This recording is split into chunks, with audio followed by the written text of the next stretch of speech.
Hello అండి, అందరూ బాగున్నారా? చాలా రోజులైంది వీడియో పెట్టక. సో అబుదాబిలో ఈ మధ్య కాలంలో జాబ్ ఆపర్చునిటీస్ ఫుల్గా పెరిగినవి. అండ్ మన తెలుగు వాళ్ళు అబుదాబికి చాలామంది వస్తున్నారు.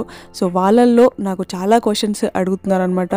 లైక్ రెంటల్ హౌసెస్ ఎంత ఉంటుంది అక్క, అండ్ వీసా ప్రాసెస్ ఏంటి, అక్కడ కాస్ట్ ఆఫ్ లివింగ్ ఎంత, అండ్ మెయిన్గా మంత్లీ మనకి గ్రోసరీస్కి అయ్యే ఖర్చు ఎంత అని చెప్పేసి అడుగుతున్నారు.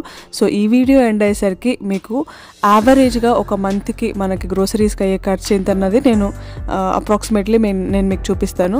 అబుదాబిలో ఇండియన్ గ్రోసరీస్ అన్నీ దొరుకుతాయండి. ఈ మధ్యకాలంలో అయితే flour mills and cold pressed oil కూడా దొరుకుతున్నవి. సో మీరు కొత్తగా వచ్చే వాళ్ళైతే అస్సలు బెంగేం పెట్టుకోవద్దు. ఖాళీ చేతులతో ఊపుకుంటూ వచ్చినా కూడా మీరు హ్యాపీగా ఇక్కడ అన్ని కొనుక్కోవచ్చు. కాకపోతే కొంచెం కాస్ట్ ఎక్కువ ఉంటుంది అంతే. సో ఇక్కడ ఆదిల్, లూలు అండ్ అల్ మదీనా అని చెప్పేసి ఉంటాయి. వీటిల్లో ఏంటంటే మనకి కావాల్సిన ఇండియన్ గ్రోసరీస్ అన్ని దొరుకుతాయి. ఈవెన్ వెజిటేబుల్స్ కూడా, ఫ్రెష్ వెజిటేబుల్స్. మా ఇంటి పక్కనే లూలు ఉంటుంది. సో అందుకే ఎవ్రీ వీక్ వచ్చి ఫ్రెష్ గా వెజిటేబుల్స్ తీసుకెళ్తుంటా. అండ్ ఈ క్లీనింగ్ ఎసెన్షియల్స్, ఆయిల్ కానివ్వండి, ఇంకా బియ్యం పైన మంచి మంచి ఆఫర్స్ ఉంటాయి. నాకు నచ్చిందంటే డీల్ బల్క్ లో కొని పెట్టుకుంటా. వాయిస్ ఓవర్ ఇవ్వడానికి నాకు ఒక మంచి మైక్ కావాల్సి ఉండే, అందుకే చూస్తున్నా.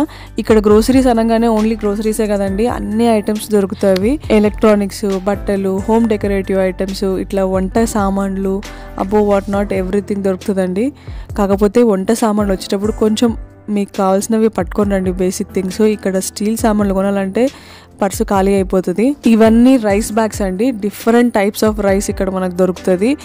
అన్నీ మోస్ట్లీ 5 kg బ్యాగ్ ఉంటుంది, లేదంటే 10 kg బ్యాగ్ ఇస్తారు. 5 kg బాస్మతి రైస్కి 21 దిరం అనమాట. ఇక్కడ చూస్తున్నారు కదా మీరు. మా ఆయన బాడీ మాత్రమే ప్రజెంట్ ఉంటుందండి, బ్రెయిన్ అంతా ఆఫీస్లోనే పెట్టేసి వస్తారు. ఎప్పుడు చూసినా ఆ ఫోన్, ఆఫీస్ వర్క్ తప్ప ఇంకేది పట్టించుకోరు. ఇక నెక్స్ట్ డ్రై ఫ్రూట్ సెక్షన్ అండి. మా ఇంట్లో అందరికీ డ్రై ఫ్రూట్స్ అంటే బాగా ఇష్టం.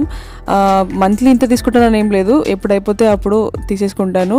సో నేను ఇప్పుడు ప్రస్తుతానికి అయితే cashew nuts, pumpkin seeds and sunflower seeds తీసుకుంటున్నాను. ఇక డేట్స్కి అయితే యూఏఈ పెట్టిందే పేరు. ఇండియాకి వెళ్ళేటప్పుడు చాలా మంది గిఫ్ట్స్ కింద డేట్స్ చాక్లెట్స్ తీసుకెళ్తుంటారు. ఇక నెక్స్ట్ వెజిటేబుల్స్ విషయానికి వస్తే ఇక్కడ మోస్ట్లీ ఇంపోర్టెడ్ ఉంటాయండి. ఈ మధ్య కాలంలో కొన్ని ఫ్రూట్స్ అండ్ వెజిటేబుల్స్ ఇక్కడ కూడా పండిస్తున్నారు లోకల్లీ. సో మీరు ఇక్కడ చూస్తున్నారు కదా, ఆ particular fruit or vegetable A country నుంచి వచ్చింది, దానికి కేజీ కాస్ట్ ఎంత అనేది రాసి పెడతారు.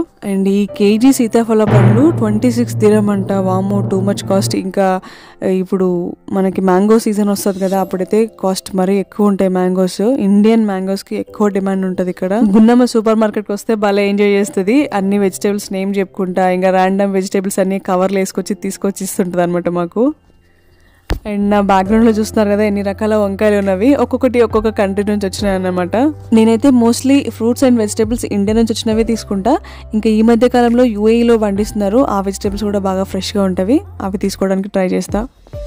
ఇక ఒక టమాటాలు, ఆనియన్స్ తప్ప మిగతా వెజిటేబుల్స్ అన్నీ కూడా మినిమం 250 రూపీస్కి కేజీ ఉంటుంది. ఇంకా దానిపైన ఇంకెక్కువ అయిపోతాయి. ఇక్కడ కాకరకాయ చూస్తున్నారా, 17 దిరం అంటే 391 రూపీస్కి కేజీ అనమాట. సో మీకు అర్థమైపోయి ఉంటుంది ఇప్పటికి వెజిటేబుల్స్ ఎంత కాస్ట్ ఉంటాయి ఇక్కడ అన్నది. ఈ బీన్స్ లో లోపల బీన్స్ లేదు, ఓన్లీ స్కిన్ ఒకటి ఉంది, కానీ దీనికి 250 రూపీస్ కేజీ అంట. సో నా వెజిటేబుల్ షాపింగ్ అయిపోయింది. నెక్స్ట్ మీట్ సెక్షన్ అనమాట.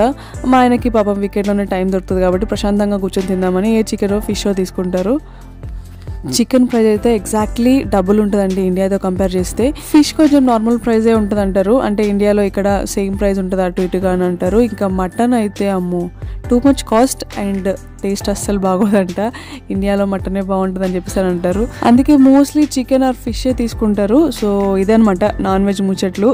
అండ్ మీరు చూస్తున్నారు కదా, చాలా హైజీన్ మెయింటైన్ చేస్తారు. అన్ని చక్కగా కడిగి కట్ చేసి ఇట్లా డిఫరెంట్ సైజెస్ లో ప్యాక్ చేసి పెడతారు. ఇక నెక్స్ట్ స్వీట్స్ కూడా దొరుకుతాయండి. కబార్ తీసుకుంటా, ఎక్కువగా ఏం తీసుకోను. సో అయిపోయింది shopping. Let's go to the building section. ఇక్కడ మన బ్యాగ్లు మనం తెచ్చుకోవాలి, లేదనుకుంటే కొనుక్కోవాల్సి వస్తుంది. ఒకటి 25 రూపీస్ బ్యాగ్ అనమాట. సో మీరు చూస్తున్నారు కదా, నా కార్ట్లో readymade food, packaged food, ready to cook, snacks ఇట్లాంటివి ఏమీ కనిపించవన్నమాట. ఈవెన్ బ్రెడ్, బటర్, జామ్ కూడా తీసుకోను. ఇక మిగతా ఐటమ్స్ ఉంటాయి కదా, అన్ని రకాల పప్పులు అండ్ చపాతీ పిండి, ఇట్లాంటివన్నీ నేను వచ్చేసి ఆదిల్లో తీసుకుంటాను. సో అక్కడ నేను మంత్లీ వన్స్ వెళ్తాను. దానికి నాకు వచ్చేసి 8,000 to 10,000 అవుతుంది మినిమం. అది కూడా మీకు ఒక సపరేట్ వీడియో కావాలనుకుంటే కింద కామెంట్ సెక్షన్లో కామెంట్ చేయండి. అండ్ ఇప్పుడు నాకైన బిల్ ఏంటో నేను మీకు ఇప్పుడు చూపిస్తున్నాను చూడండి. మల్టిప్లై బై 4 చేసుకోండి. అండ్ ఇది ప్యూర్లీ వెజిటేబుల్స్ అండ్ మాత్రమే అయ్యే ఖర్చు. దీంట్లో స్నాక్స్ అండ్ ప్యాకేజ్ ఫుడ్ ఇంకా మిగతా వగైరా ఖర్చులు అట్లాంటివి ఏమీ యాడ్ చేయలేదు. సో ఎవ్రీ మంత్ ఇంతే బిల్ అవుతుందని కూడా ఏం చెప్పలేము. ఒక మంత్ తక్కువ అవుతుంది, ఒక మంత్ ఎక్కువ అవుతుంది. అండ్ ఇండియా వెళ్ళినప్పుడు కొన్ని ఐటమ్స్ మనం తెచ్చుకుంటాం కాబట్టి అప్పుడు బిల్ కొంచెం తక్కువ అవుతుంది అనమాట మోస్ట్లీ. సో ఇదండి ఇవాళ వీడియో ఇన్ఫర్మేటివ్గా అనిపిస్తే లైక్ చేయండి. మీకు ఇంకేమైనా డౌట్స్ ఉంటే కామెంట్ సెక్షన్లో చెప్పండి, డెఫినెట్గా నేను ఆన్సర్ చేస్తాను. ఈ బైక్ భలే ఉంది కదా, వింటర్ వచ్చిందంటే చాలు ఇక్కడ ఇట్లాంటి బైక్స్ మస్తుగా అనిపిస్తవి. చలికాలం కదా, రైడర్స్ అందరూ ఇట్లాంటి బైక్లు వేసుకొని 2-3 రోజులు ట్రిప్ వేస్తారు అనమాట. సకల సౌకర్యాలు ఉన్నాయి ఈ బైక్లో.